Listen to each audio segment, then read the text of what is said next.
Week 12 is upon us, and there are so many things that have changed. We got injuries to Cooper Kupp, Devon Achane, huge injuries to Aaron Jones potentially. So it is crucial to get this week right in fantasy football. Don't go wasting your fab or waiver priority on guys you're just going to drop a couple weeks later. And looking for you, I'm going to steer you guys away from that in this video. I'm going to go over all of the traps on the waiver wire that you need to be leaving for your league mates. And make sure to stick around to the end of the video because I'll have a list of players that are safe to drop so you can free up more space for actual league winners. But Royce Freeman is a guy that everybody has been buying into the hype on after last week, and I'm not completely sold on it. You should not be picking him up off your waivers by any means. This is a guy that came in and saw more usage than he was expecting. He saw 63% of the snaps and led the backfield over Darrell Henderson, who had 39. He dominated usage on the ground, but he wasn't used in any kind of red zone or receiving role, so all of the usage he did get was super unvaluable. Through that 4-week stretch without Kyren Williams, he only had 1 target in the entirety of that span and 0 receptions. And the reason this is a problem is because in PPR leagues, those receptions and touchdowns and actual valuable snaps are very important for running backs. This is a definition of a trap on the waiver wire. Maybe he was fine last week, but he is a running back with negative upside in a committee backfield we can't trust and a pretty decently bad offense. And it's not like any of this matters because we could potentially be getting Kyren Williams back this week, and that would push all of these running backs out of starting lineups. Let your league mates burn fab on him, take the waiver priority. If they're not competitive, they're gonna want to go ahead and get him. If you guys are enjoying this video, I would really appreciate if you did hit that subscribe button. It would help me out a ton, but your fantasy team will thank you because we're coming into the most important time of fantasy football. And a lot of people are getting excited about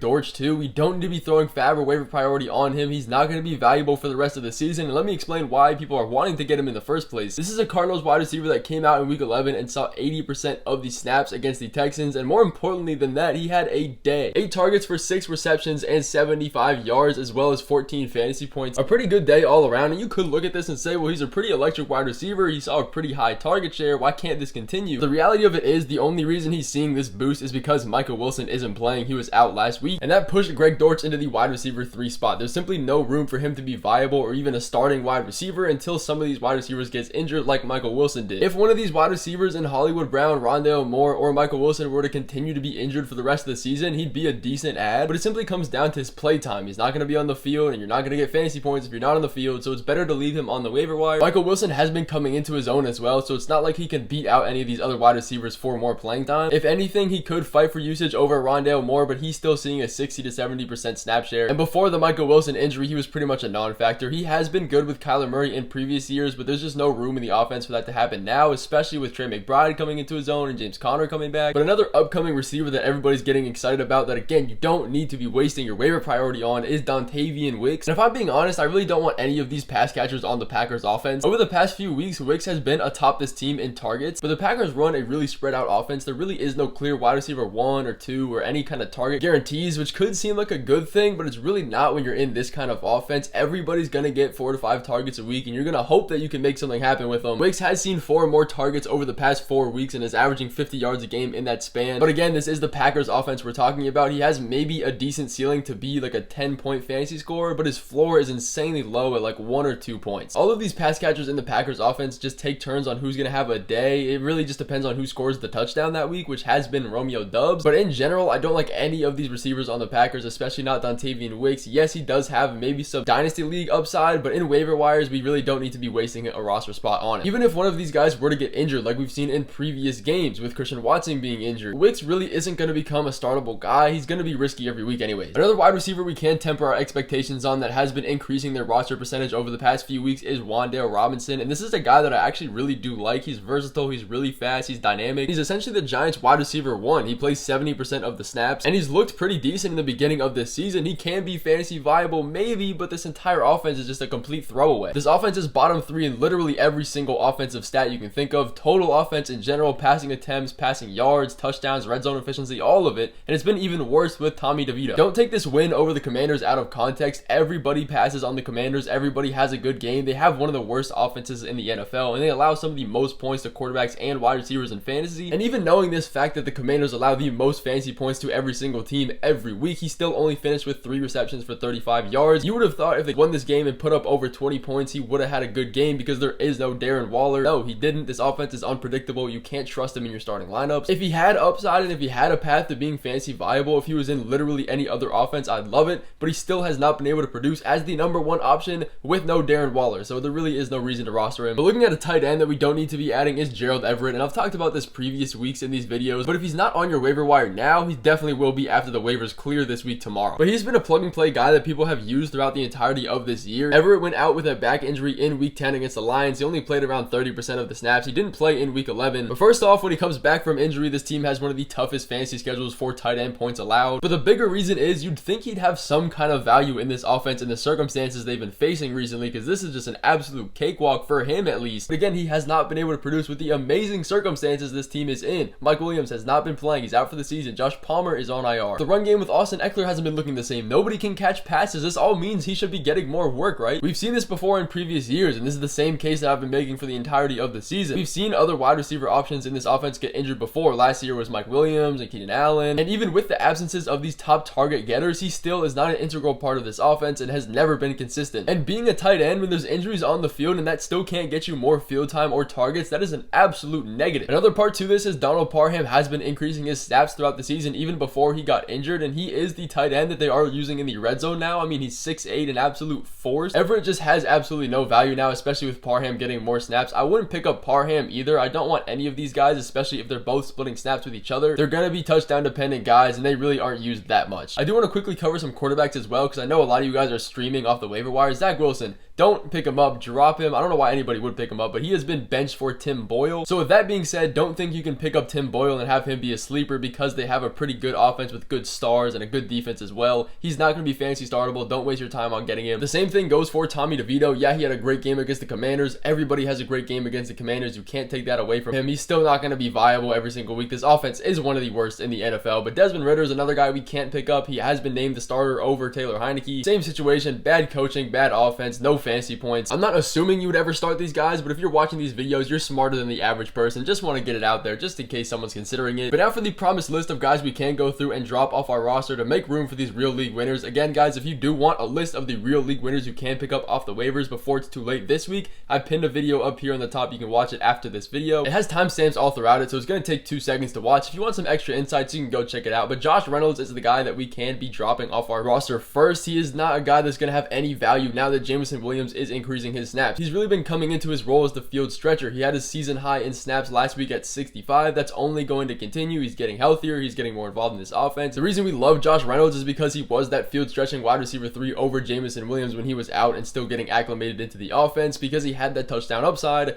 Now Jameson Williams is back. That upside is gone. He's probably going to be benched on this team, if not having 10 to 15, 20 snaps a game. Get him off your roster. He has no upside anymore. It's also safe to boot Trenton Irwin off our rosters as well. He had some value while T. Higgins was out, but there's a whole bunch of stuff that's changed over this week. Joe Burrow is out for the entirety of the season, which means Jake Browning is the starting quarterback, and T. Higgins is presumably going to come back this week as well. Even if T. Higgins were completely out for the season and Jamar Chase was out for the season and he was the clear-cut wide receiver 1, he's still barely going to be startable with a Jake Browning-led offense. He was really only a good value because of this offense and Joe Burrow. Get him off your roster. He has no upside anymore. But if you're still holding on to Brandon Powell, you can go drop him. He's been averaging around a 60% snap share with no Justin Jefferson. Again, he's projected to come back soon. You don't need him on your roster. Even without Justin Jefferson, he hasn't been that good. His best fantasy day was just over 10 fantasy points, not very high upside. But if you want to drop Quentin Johnson, I don't even blame you. This week was the icing on the cake. He had a lot of opportunities but could not haul in a pass. Besides that one drop pass at the end of the game that pretty much lost them that game, he didn't really do anything on offense. He had 6 targets and only caught 2 of them. If somebody like Kadarius Toney were to do that, he would have had a field day online. But no, Quentin Johnson doesn't really get that kind of hate because he was a high draft pick recently. Can he be viable in the future in dynasty leagues? Yes, probably. This year, I don't see it happening. I've been trying to give him the benefit of the doubt, keeping him on my bench.